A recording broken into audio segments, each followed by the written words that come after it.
Olá, meus irmãos, que a paz do Mestre Jesus esteja em nossos corações.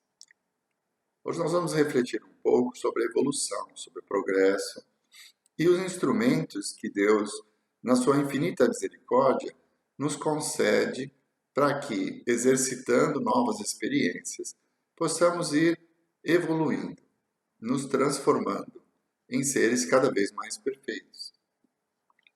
A base da nossa reflexão de hoje está no capítulo 16 do Evangelho segundo o Espiritismo. Não se pode servir a Deus e a Mamon. E ali, Kardec reúne algumas passagens do Evangelho onde Jesus nos convida a refletir sobre as nossas ações diante dos instrumentos materiais, da vida material que Deus nos concede. Então, Mamon é o Deus fenício da riqueza. E Deus, o nosso Senhor, Criador de tudo, e simboliza nesse momento a vida espiritual. Aquela vida que não se interrompe no final da encarnação. Aquela vida contínua de evolução. Então, Jesus afirma que não se pode servir aos dois senhores. Quer dizer, quando nós voltamos às nossas metas, os nossos objetivos de vida para as coisas deste mundo, nós estamos servindo a Mamon. Quer dizer, que as coisas materiais são tão importantes que nós acreditamos que a nossa felicidade vai estar envolvida na conquista desses bens, dessa riqueza. Então, Kardec reúne algumas passagens do Evangelho onde o Cristo fala, primeiro, dos empecilhos que a riqueza pode nos trazer. E ele começa numa passagem que um jovem judeu, muito rico, se aproxima de Jesus e questiona a ele como ele pode conquistar a vida eterna. Jesus lhe diz então que ele siga os mandamentos. E ele, muito garboso, diz que já os segue desde a adolescência. Então Jesus, que já pela presença do ser, já captava os nossos sentidos, os nossos sentimentos, os nossos desejos, olha para este jovem e diz a ele: se já praticas todos os mandamentos, então vá, venda tudo o que possui e distribui aos pobres. E depois venha e me segue. O jovem judeu, que era muito rico, sentiu uma dificuldade muito grande em abrir mão dos seus bens materiais. Então ele vai segurando o seu passo e para ele este sacrifício era demasiado.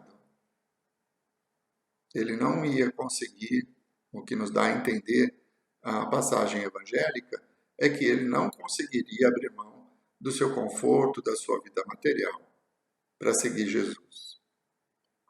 Então Jesus, olhando para os discípulos, lhes diz: em verdade vos digo que é muito difícil um rico entrar no reino dos céus.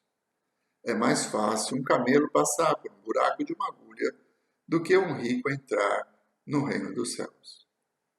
Essa passagem do Evangelho nos remete a um período muito grande, muito longo, da história da humanidade, onde, dominados pela Igreja, a civilização cultuava a pobreza como condição de salvação.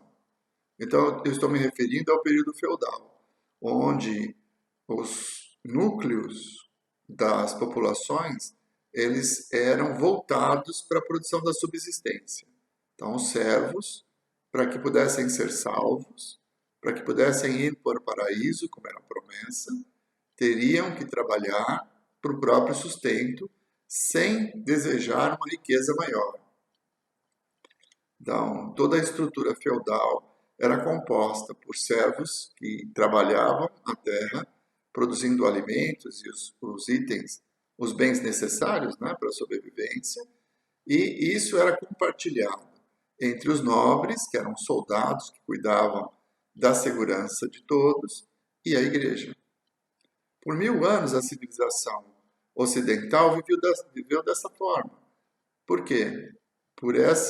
Baseado nesta fala do Cristo, que um rico não poderia entrar no reino dos céus, porque a ideia de um camelo passar por um buraco de uma agulha é algo impossível de acontecer. No entanto, nós precisamos, contextualizando o momento em que Jesus estava vivendo, nos lembrarmos que as cidades daquela época, elas eram todas fortificadas. Então, para se adentrar a uma cidade, era preciso passar pelo portão principal, por onde passavam as caravanas, sempre cuidadas por soldados que controlavam o acesso às cidades. Mas nas laterais das muralhas haviam portas que eram só para as pessoas passarem. Então as caravanas entravam por um portão maior, um portão principal, e as pessoas podiam adentrar a cidade por essas portas laterais. E essas portas laterais eram chamadas buracos de agulha. Então, por um camelo carregado com todas as suas iguarias, né, que eram as caravanas, trazendo iguarias e realizando o comércio, passar por uma porta onde passaria só um homem, existe uma dificuldade muito grande. Ele teria que se despojar de toda a sua carga e se espremer por aquela porta. Mas não é impossível que um camelo passe por um buraco de uma agulha, considerando a agulha, buraco de agulha, como sendo essa porta lateral daquela época. Então Jesus ele mostra uma imagem que para que um rico adentre o reino dos céus, é preciso que ele se despoje de todos os seus bens, que ele consiga transpor o portal no final da encarnação, sem que aqueles recursos que lhe foram oferecidos, emprestados por Deus durante a encarnação, sejam o fator da sua felicidade. Então, para que ele possa adentrar ao reino dos céus. O que seria o reino dos céus? O reino dos céus é um estado de espírito. É uma condição de felicidade, de consciência tranquila. Então, para que um rico, uma pessoa que viveu a opulência da vida,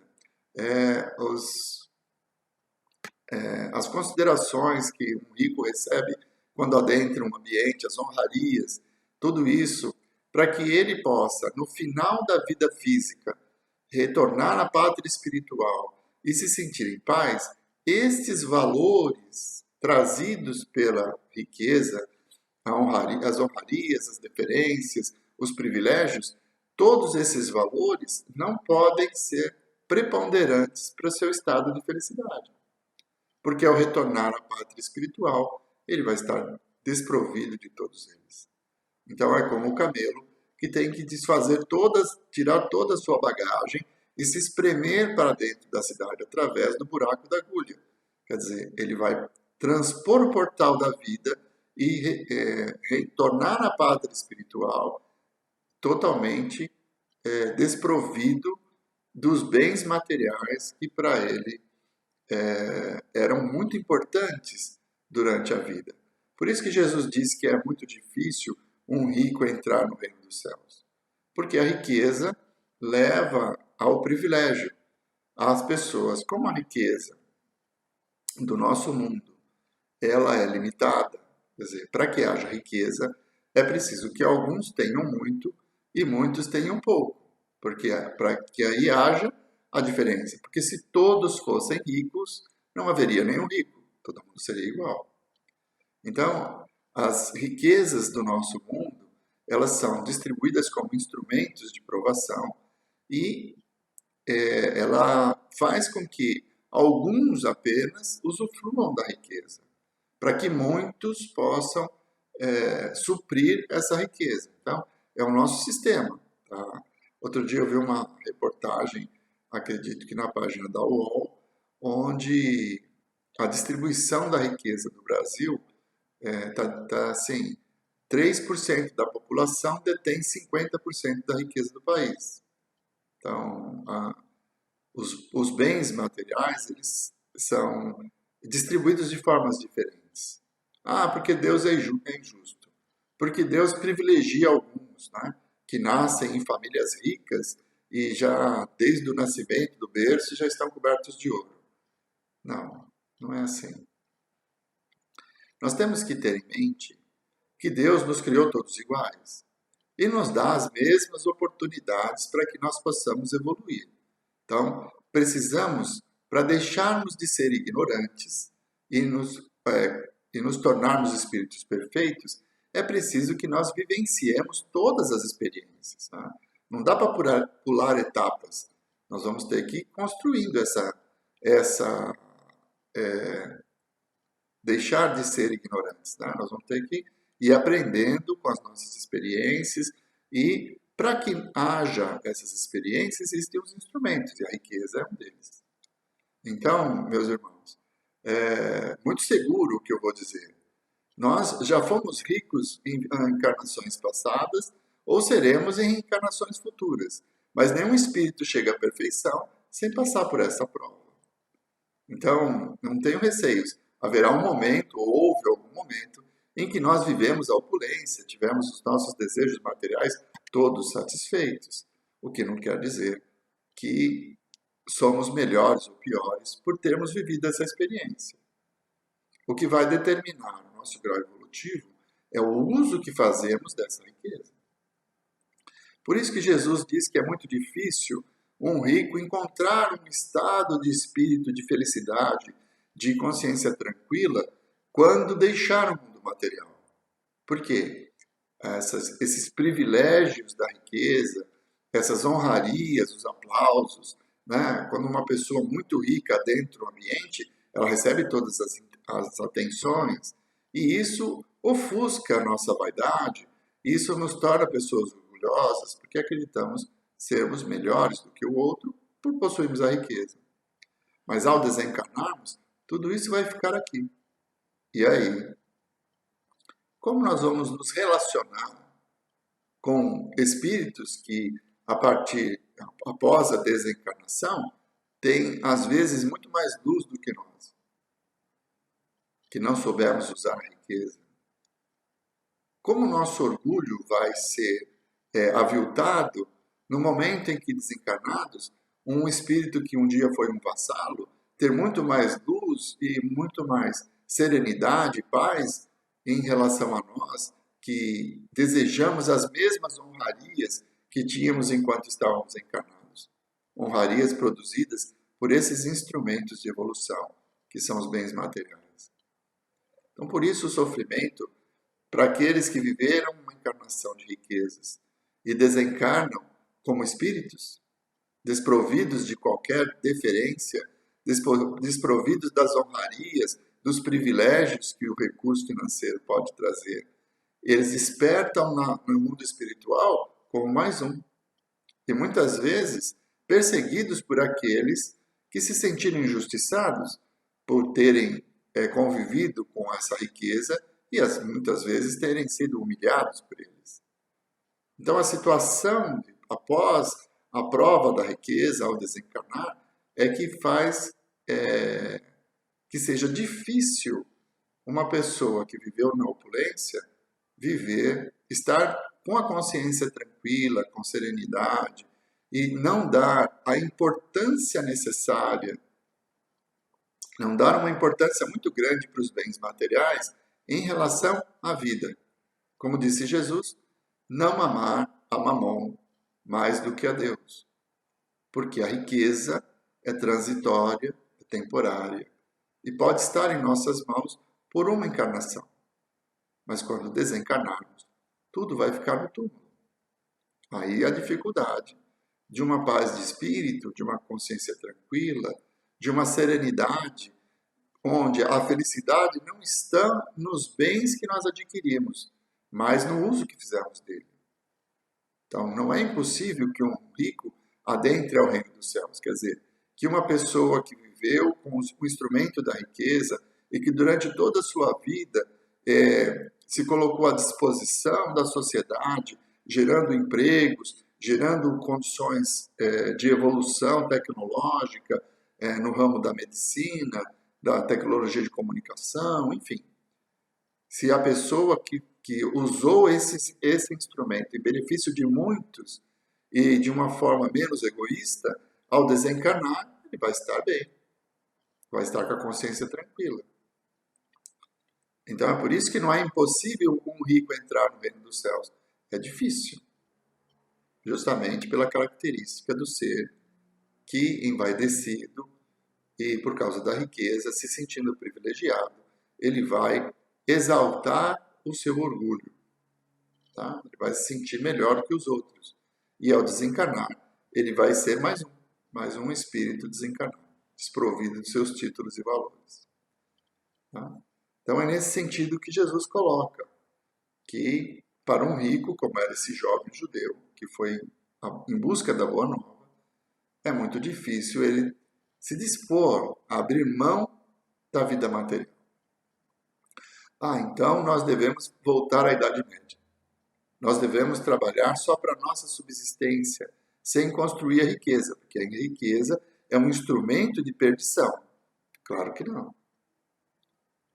O que seria de nós se não houvesse esse impulso, esse desejo que nós temos intimamente de querer sempre uma coisa melhor?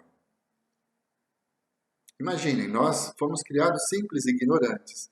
E durante algumas encarnações nós vivemos na caverna.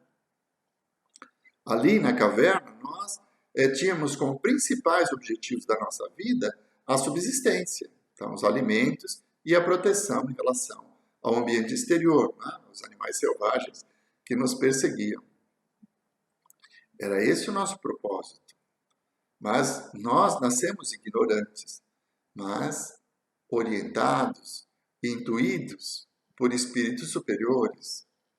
Nós nunca fomos abandonados por Deus. A sua misericórdia infinita nos oferece meios para que nós, buscando, encontremos meios de tornar a nossa vida melhor. Então, quando éramos espíritos primitivos, nós vivenciamos a satisfação das necessidades imediatas, né? De proteção da nossa família, de alimentação, de moradia, que eram as cavernas onde nós morávamos.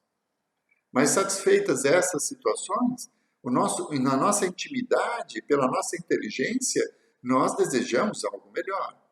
E aí fomos desenvolvendo a nossa inteligência. Deus, na sua infinita misericórdia, nos ofereceu professores. Né?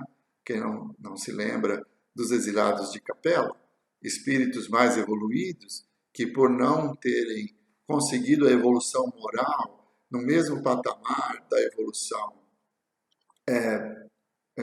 tecnológica, foram exilados de Capela, um mundo que já havia feito a sua transição para um mundo de regeneração. E esses espíritos, com grande conhecimento, mas endurecidos ainda moralmente, vieram encarnar na Terra. Era um castigo para eles? Não. Era um meio de darem mais valor ao sentimento, e já que a tecnologia que eles detinham não era suficiente para fazê-los felizes.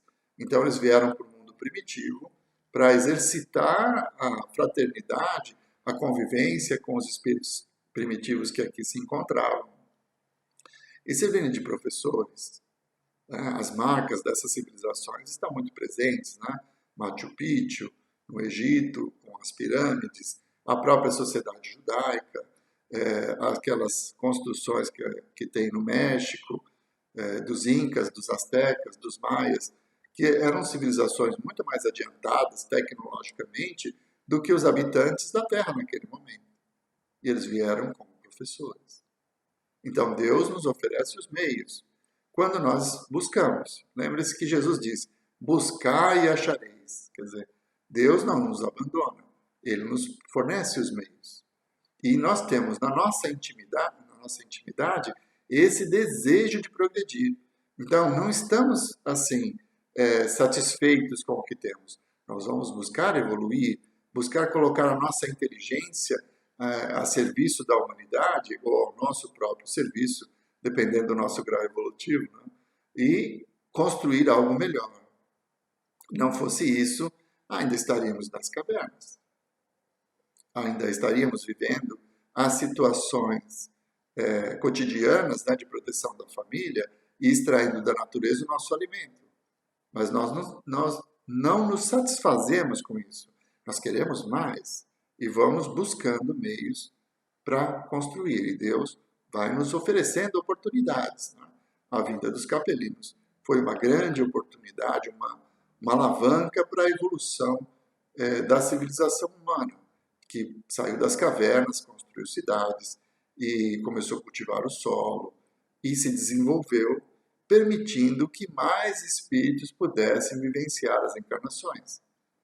Tá? Richard Simonetti ele fala que no nosso orbe existem aproximadamente 24 bilhões de espíritos que estão vivendo aqui e só temos 6 a 7 bilhões encarnados. Os outros estão desencarnados. Se nós voltarmos no tempo, aí 200, 300 anos, a população encarnada era muito menor. Por quê? Porque não havia meios para que as pessoas pudessem ter os meios de vida, a subsistência. Então, a ciência trouxe condições para que a população crescesse, para que mais espíritos pudessem viver a encarnação e utilizar-se desse instrumento de progresso. Então, a riqueza em si, ela não é algo ruim, ela é um instrumento. Ela não nos impede de sermos felizes. O que ela pode é nos trazer sentimentos equivocados por nos acharmos privilegiados naquele instante da nossa existência. Mas assim que essa encarnação terminar, tudo volta ao seu estado normal.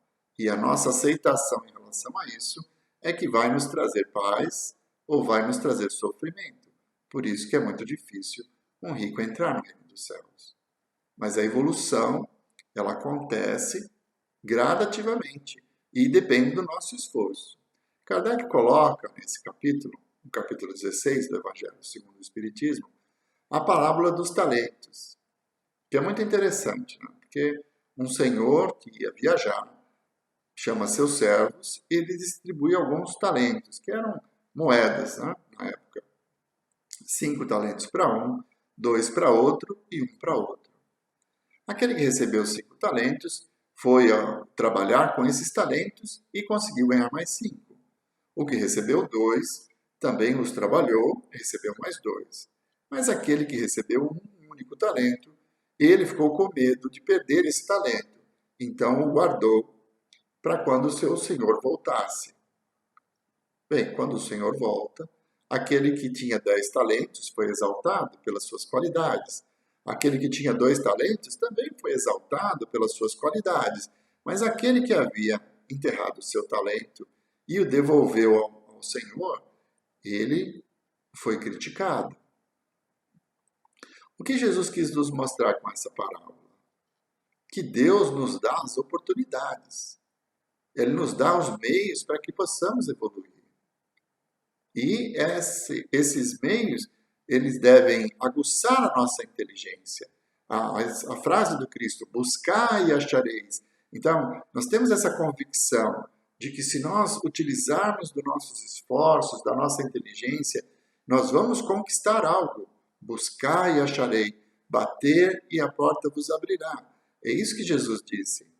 Está tudo preparado e os meios que nos foram concedidos estão de acordo com a nossa capacidade. Por isso que a parábola tem 5 para um, 2 para outros e 1 para outro. O fato daqueles que colocaram a sua inteligência a serviço, utilizaram seus talentos e multiplicaram seus conhecimentos, o fato deles serem exaltados, nos mostra que nós temos esse destino. O nosso futuro é de progresso. O progresso é contínuo, não pode ser cessado. E aquele que escondeu o talento, enterrou na terra, de medo de perdê-lo, esse foi criticado porque ele perdeu a oportunidade. Então Jesus encerra a parábola dizendo isso, que aquele que tem muito lhe será dado ainda mais.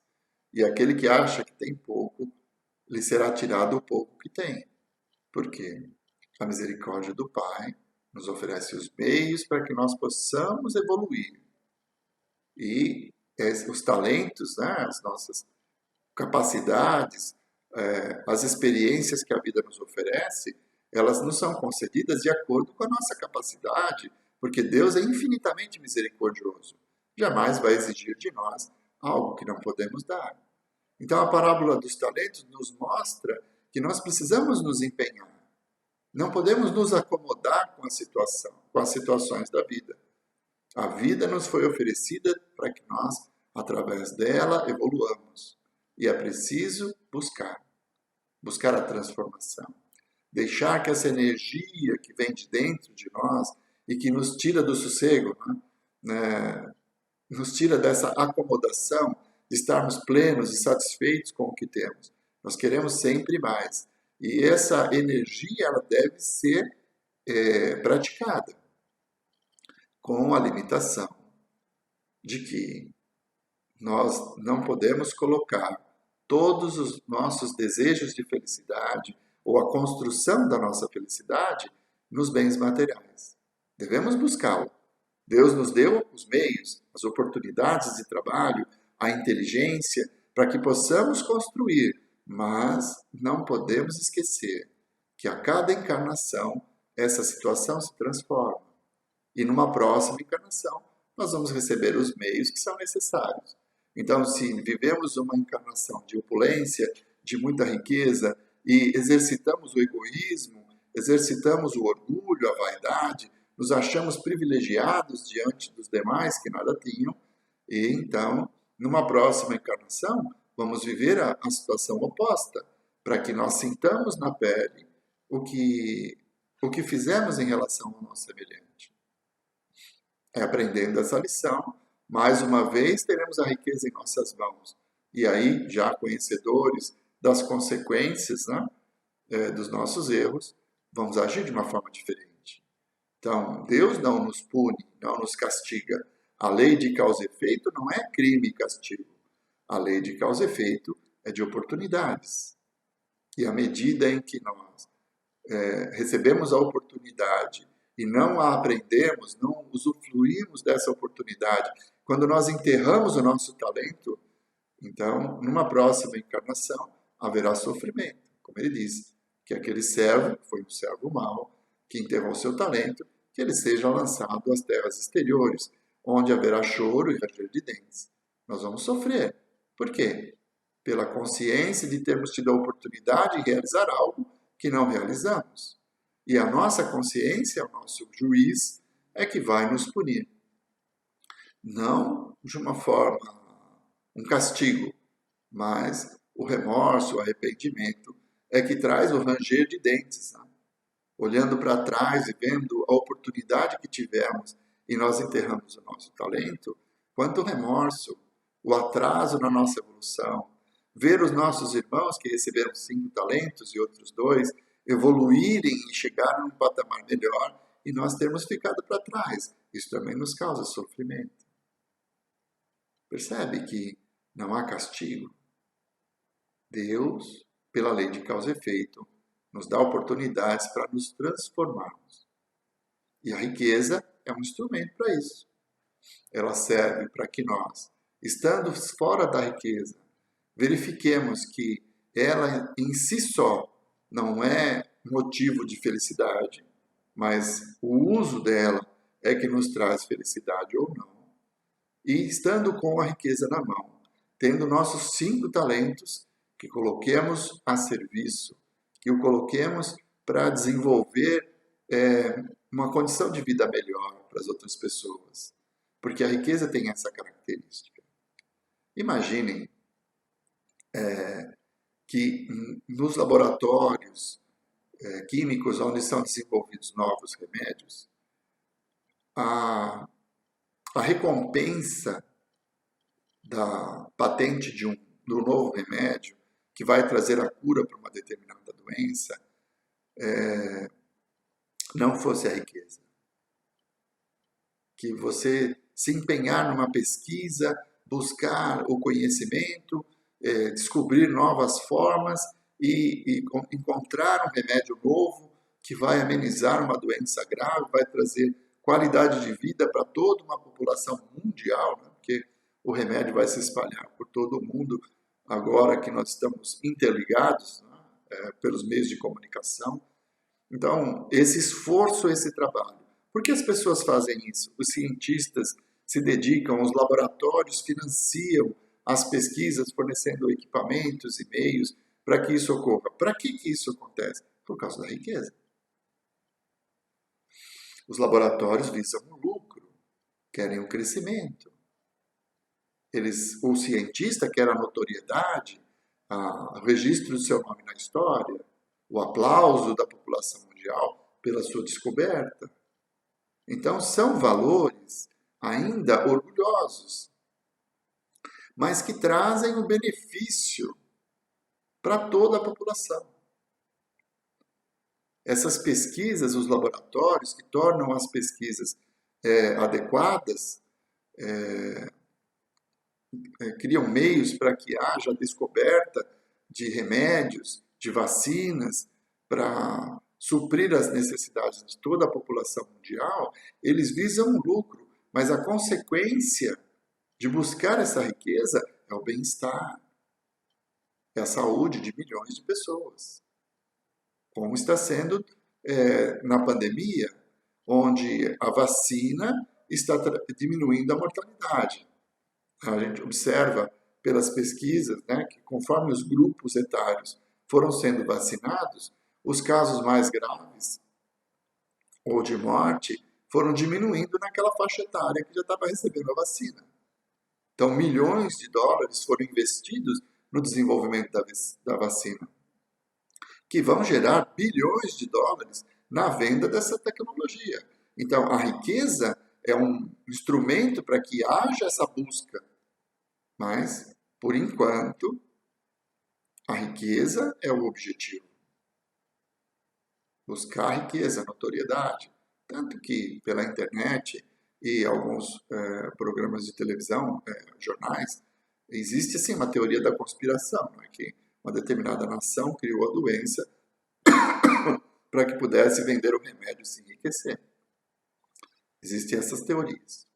Mas nós não podemos esquecer que Deus está acima de tudo, que Jesus é o governador do planeta e que nada acontece sem que seja a vontade do Pai.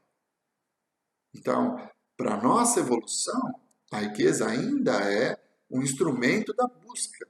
Então, há algumas centenas de anos, nós andávamos com carroças. Né? Quem tinha um cavalo, nossa, tinha uma condição de transporte. A ciência nos trouxe o motor à explosão, depois o carro, o caminhão, o trem, e tornou possível o transporte em massa, muitas pessoas.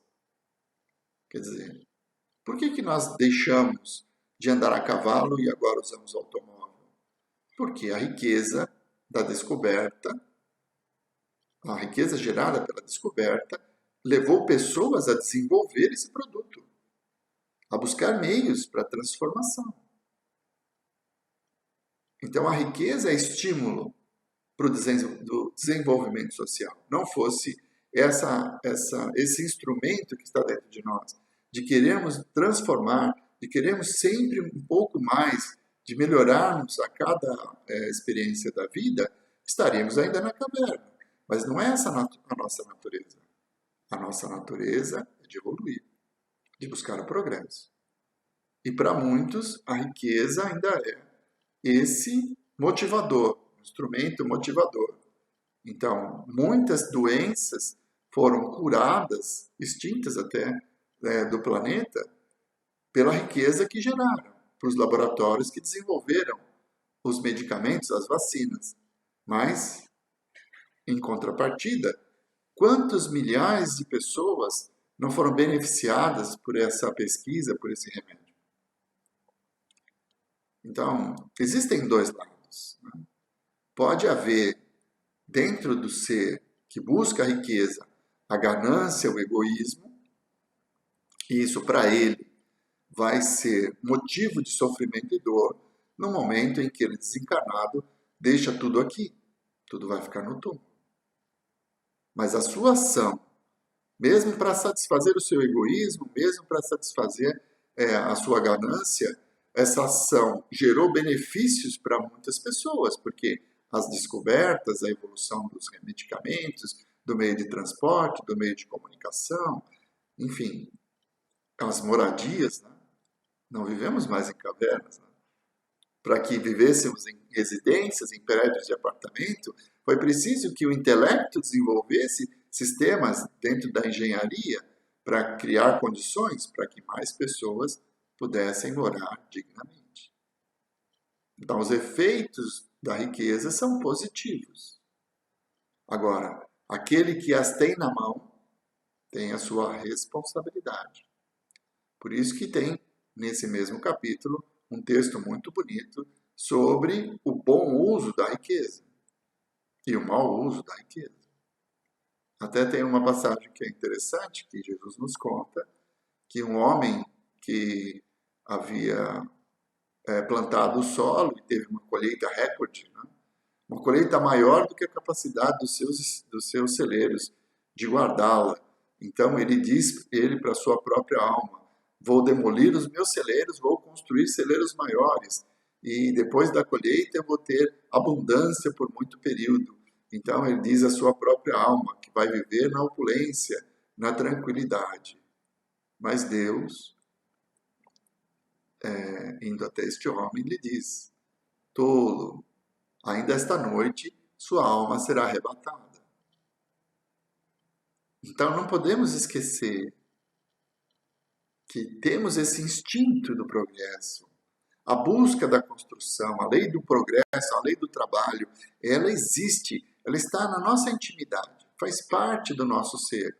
Essa vontade de sair da acomodação e de ampliar os nossos horizontes, quer dizer, trabalhando em diversas áreas, às vezes na busca mesmo profissional, de um salário melhor, de um desenvolvimento empresarial, de conquistar mais lucros, às vezes na ampliação das atividades sociais, né? Participando de entidades como centros espíritas, como outras entidades de auxílio à população, então nos doando, então nós saímos da acomodação da nossa casa e vamos nos entregar por algumas horas da nossa semana, do nosso dia, em benefício de alguém. Então nós temos isso dentro de nós, essa energia que nos tira da acomodação. Precisamos fazer alguma coisa. São poucos os que enterram o talento, como está na parábola. A maioria vai negociá-los, vai em busca de auxiliar, de colocar algo, porque somos inquietos, né? Não dá para ficar parado. Nós queremos mais. E essa energia, ela é muito positiva, porque gera evolução. E nós precisamos estar preparados para quando a desencarnação chegar, nós podemos olhar para trás e percebermos que tudo o que fizemos com aqueles instrumentos que nos foram oferecidos, o trabalho que nós realizamos com o nosso talento, ele nos trouxe o bem-estar da evolução, da ampliação dos nossos conhecimentos, da evolução moral, quando compartilhamos de uma forma apropriada, gerando novos empregos e dando dignidade a famílias, dando condições de vida melhor para as pessoas, criando e produzindo algo bom para o consumo das pessoas, em todas as áreas, né? No ramo da confecção, de alimentos, na construção civil, enfim, em todas as áreas. O esforço do homem, a inteligência do homem gera bem-estar. E que nós possamos, ao desencarnar, olhar para trás com alegria, de termos realizado com os nossos talentos o máximo ao nosso alcance, porque essa alegria é que vai nos trazer o bem-estar.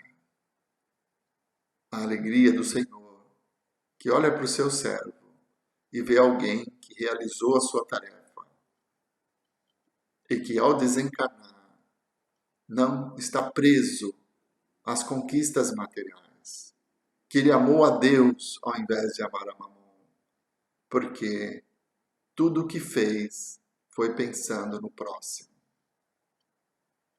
E a riqueza advinda dessas conquistas era uma mera consequência do desejo de servir à humanidade.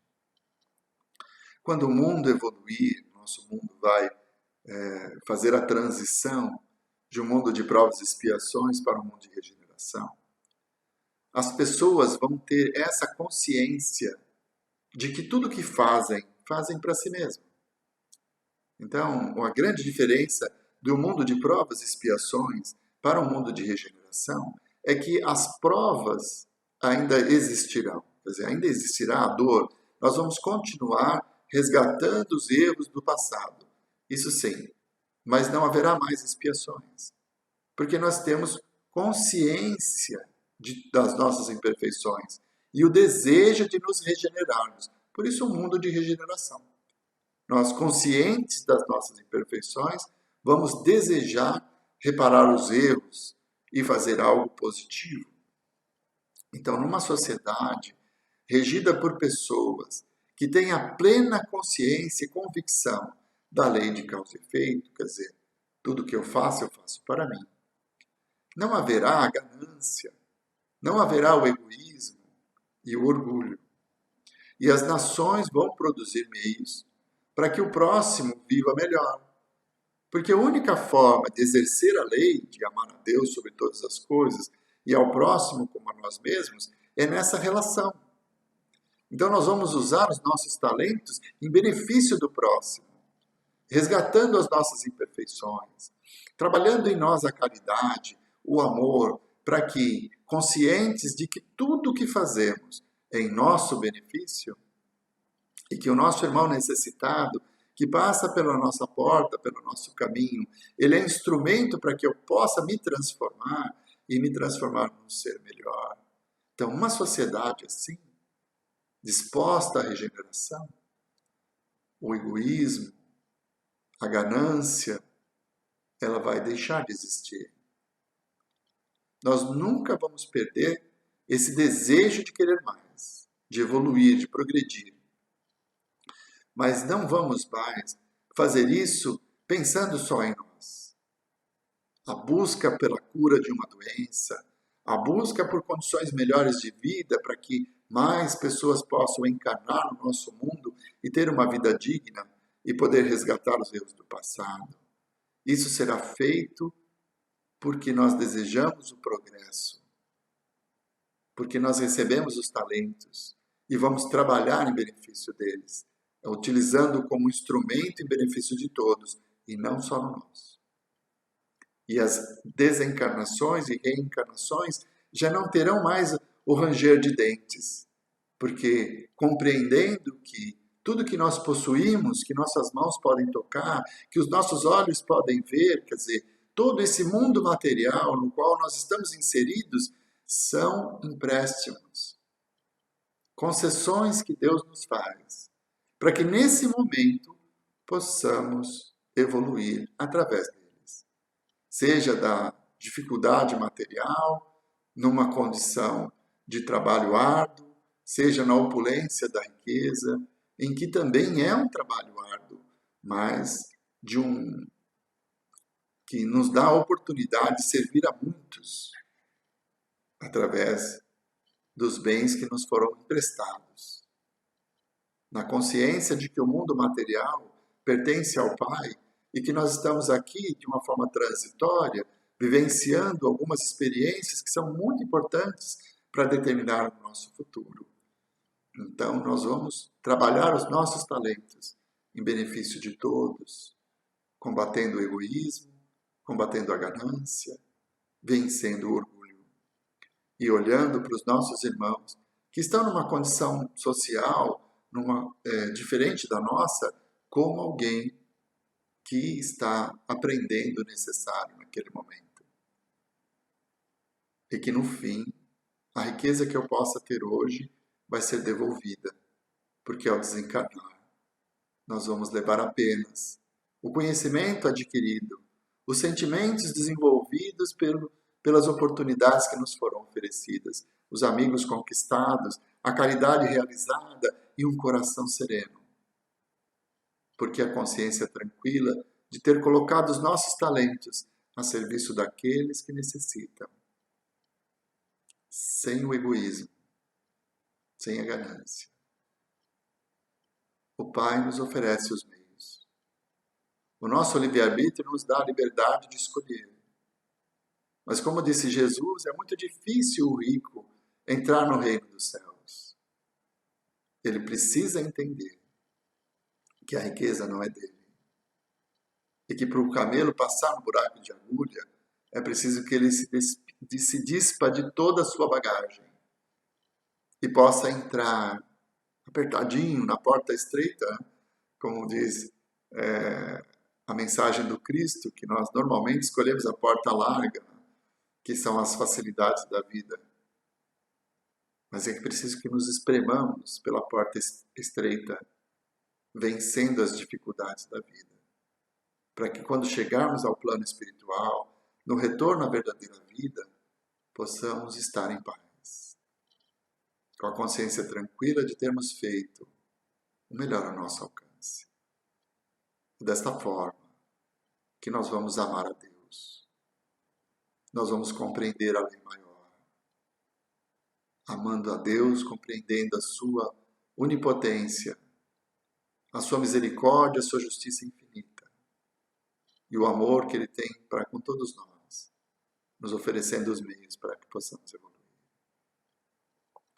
Reflitamos sobre isso, meus irmãos. Onde estamos buscando os nossos tesouros? Lá estará o nosso coração. E pensemos que se nesse momento, nesse exato instante, Deus resolve chamar a nossa alma, como nós vamos despertar no plano espiritual? Quais são os valores que nos trazem a importância dessa existência? O que nos move? Que seja Deus. Muita paz.